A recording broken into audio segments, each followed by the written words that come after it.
Karena waktu saya berjalan-jalan di kota ini, saya perhatikan bahwa kalian mempunyai banyak tempat untuk menyembah dewa-dewa.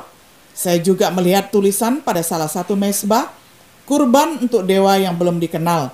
Biarkanlah saya perkenalkan dia yang kalian sembah, tetapi tidak mengenalnya.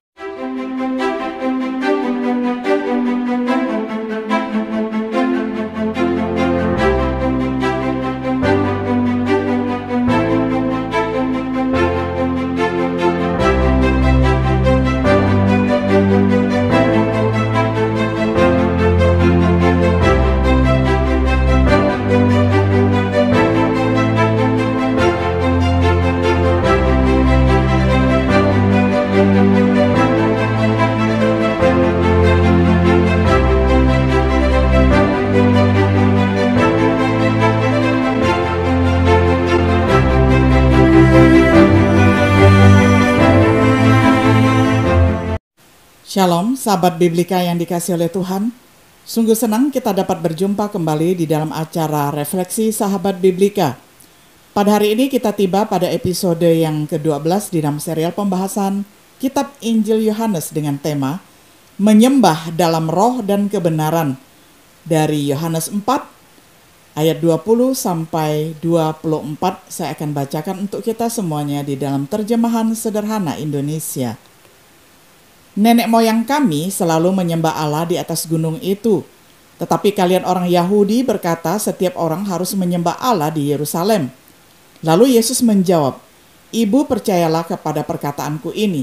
Di kemudian hari kalian boleh menyembah Allah Bapa di mana saja dan tidak usah naik lagi ke gunung itu atau pergi ke Yerusalem. Kalian orang Samaria memang menyembah Allah, tetapi tidak mengenal Dia. Sedangkan kami orang Yahudi menyembah Allah yang sudah kami kenal. Karena Allah sudah berjanji bahwa keselamatan akan diberikan kepada manusia melalui orang Yahudi. Tetapi waktunya akan datang dan sebenarnya sudah tiba sekarang di mana setiap orang yang benar-benar mau menyembah Dia akan menyembahnya melalui persatuan dengan Roh Kudus dan sesuai dengan ajaran benar yang dari Allah. Karena Allah menginginkan orang-orang yang seperti itu untuk menyembahnya. Karena Allah bukan daging tetapi roh. Oleh karena itu, setiap orang yang mau menyembah Dia, hendaklah menyembahnya melalui persatuan dengan Roh Kudus dan sesuai dengan ajaran benar yang dari Allah. Sampai semikian jauh pembacaan firman Tuhan dari Yohanes pasal 4 ayat 20 hingga ayat yang ke-24. Saudaraku yang dikasihi oleh Tuhan, di sumur Yakub, Yesus dan perempuan Samaria membahas masalah itu dari ibadah. Orang Samaria dan Yahudi berbeda tentang di mana seseorang harus beribadah. Orang Samaria percaya bahwa mereka harus beribadah di Gunung Gerizim. Orang Yahudi mengerti bahwa ia harus beribadah di Yerusalem. Yesus berkata waktunya akan datang untuk jenis penyembahan yang berbeda, di mana ibadah tidak akan ditentukan oleh lokasinya meskipun orang Yahudi telah benar, di mana para penyembah sejati akan menyembah Bapa dalam roh dan kebenaran. Apa artinya menyembah Bapa dalam roh dan kebenaran? Untuk menyembah Tuhan dari hati ataupun dalam roh kita. Menyembah Tuhan seperti yang Dia arahkan di dalam firman-Nya dan di dalam kebenarannya. Namun perhatikan kontras yang dibuat oleh Yesus. Orang-orang Yahudi telah beribadah dengan benar dengan pergi ke Yerusalem. Tapi waktunya akan tiba ketika tempat tidak penting. Sebuah kontras sedang dibuat antara penyembahan perjanjian lama dan penyembahan perjanjian baru. Bagaimana penyembahan perjanjian lama tidak dalam roh dan kebenaran. Allah menuntut penyembahan dari hati orang-orang Yahudi.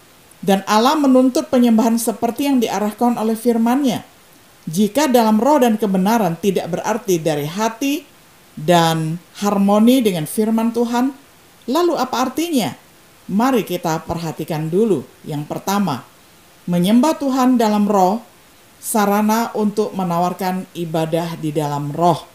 Berbeda dengan kebanyakan ibadah fisik, penjelasan ini sesuai dengan konteksnya. Yesus memulai dengan mengatakan Allah adalah roh.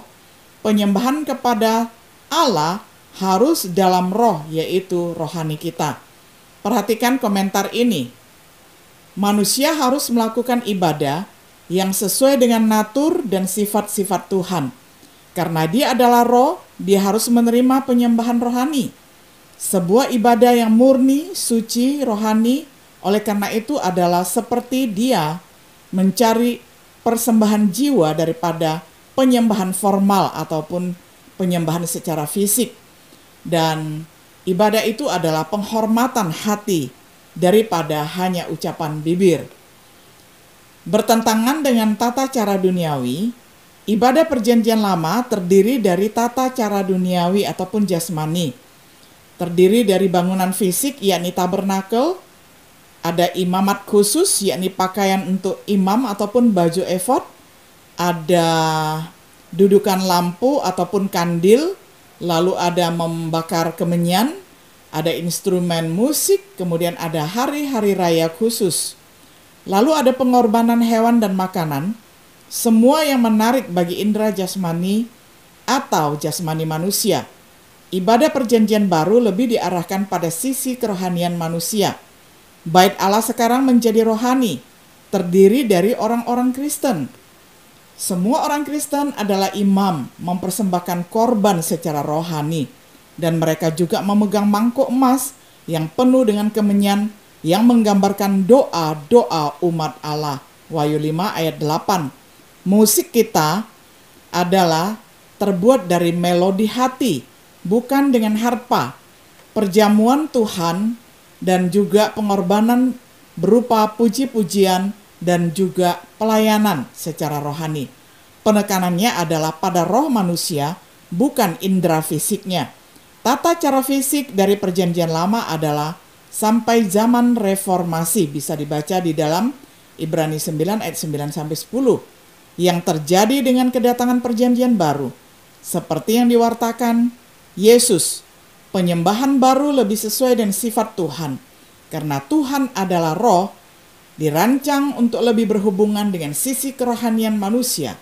Sekarang mari kita perhatikan hal yang kedua, menyembah Tuhan dengan benar. Sarana untuk melakukan ibadah secara benar ataupun secara nyata, yakni menyembah sesuai dengan perintah Tuhan. Tentu saja kita harus melakukan ini, tapi ini tidak kontras dengan apa yang Allah harapkan di dalam perjanjian lama. Yesus mengakui bahwa orang-orang Yahudi benar dalam penyembahan mereka. Lalu apa perbedaan antara ibadah dulu dan yang sekarang? Bukan antara ibadah yang benar dan yang salah, tetapi antara yang benar yakni nyata dan yang menjadi bayangan. Sebuah penyembahan yang akan datang yang lebih sesuai dengan kebenaran dan realitasnya. Berlawanan dengan ibadah bayangan ataupun simbol. Banyak elemen penyembahan dalam perjanjian lama hanyalah bayangan ataupun sosok yang akan datang. Tabernakel adalah sebuah simbol. Hukum penyembahan hanyalah bayangan dari yang akan datang. Kristus sekarang ada di tabernakel ataupun di surga yang benar. Kita harus mengharapkan penyembahan yang benar berbeda dari bayangan itu. Kita telah melihat kasusnya. Ibadah perjanjian lama yang hanyalah bayangan adalah di alam fisik. Ibadah perjanjian baru yang sesuai dengan kenyataan yang sebenarnya, Allah adalah roh, Kristus di surga, dan karena itu lebih bersifat rohani. Penekanannya adalah pada apa yang benar ataupun nyata, bukan pada simbol bayangan dari hal-hal yang akan datang. Penjelasan tentang menyembah Tuhan dalam roh dan kebenaran ini lebih dalam sesuai dengan konteks langsung, karena Tuhan sedang mencari penyembah kebenaran yang menyembah Dia sesuai dengan hal tersebut. Beberapa pemikiran tentang ibadah kita hari ini. Hal yang ketiga, kita membahas tentang menyembah Tuhan hari ini. Tidak semua ibadah diterima.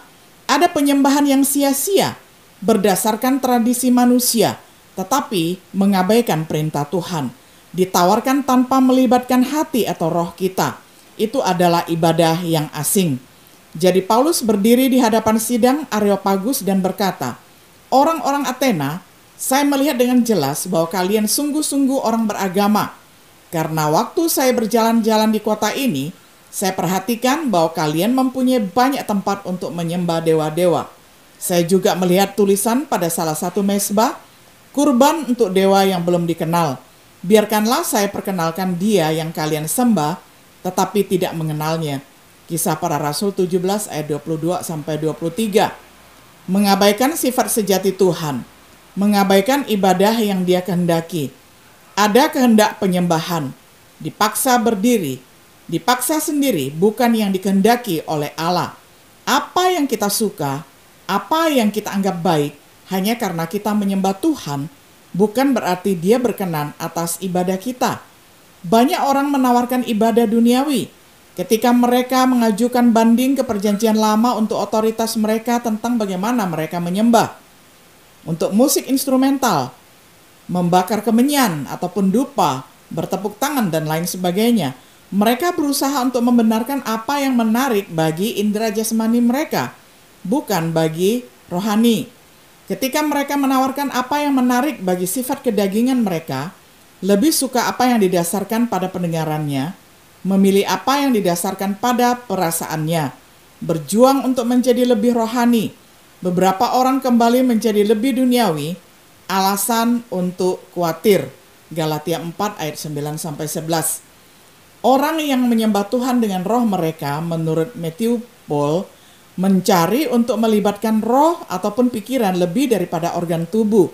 Puas dengan kesederhanaan ibadah yang menekankan sisi kerohanian manusia. Barang siapa yang menyembah Tuhan menurut aturan yang dia tentukan dalam kebenaran dan kenyataan, tidak ingin kembali ke tata cara duniawi yang diberlakukan sampai masa reformasi. Puas dengan ibadah yang ditabiskan di dalam perjanjian baru. Orang bisa menyembah Tuhan di mana saja, kapan saja, dengan kerohanian ibadah sejati. Tetapi kira-kira tengah malam, Paulus dan Silas berdoa dan menyanyikan lagu-lagu pujian kepada Allah. Dan para tahanan yang lain ikut mendengarkan mereka. Nah, ini adalah contoh bagaimana orang di dalam penjara pun bisa beribadah kepada Tuhan. Tuhan mencari penyembah seperti itu, yang berusaha untuk menyembah dia di dalam roh dan kebenaran. Matthew Paul menawarkan penjelasan tentang teks kita ini dalam karyanya. Tuhan adalah oknum rohani, Bapa dari roh, dan membutuhkan pelayanan rohani yang sebanding dengan keberadaannya.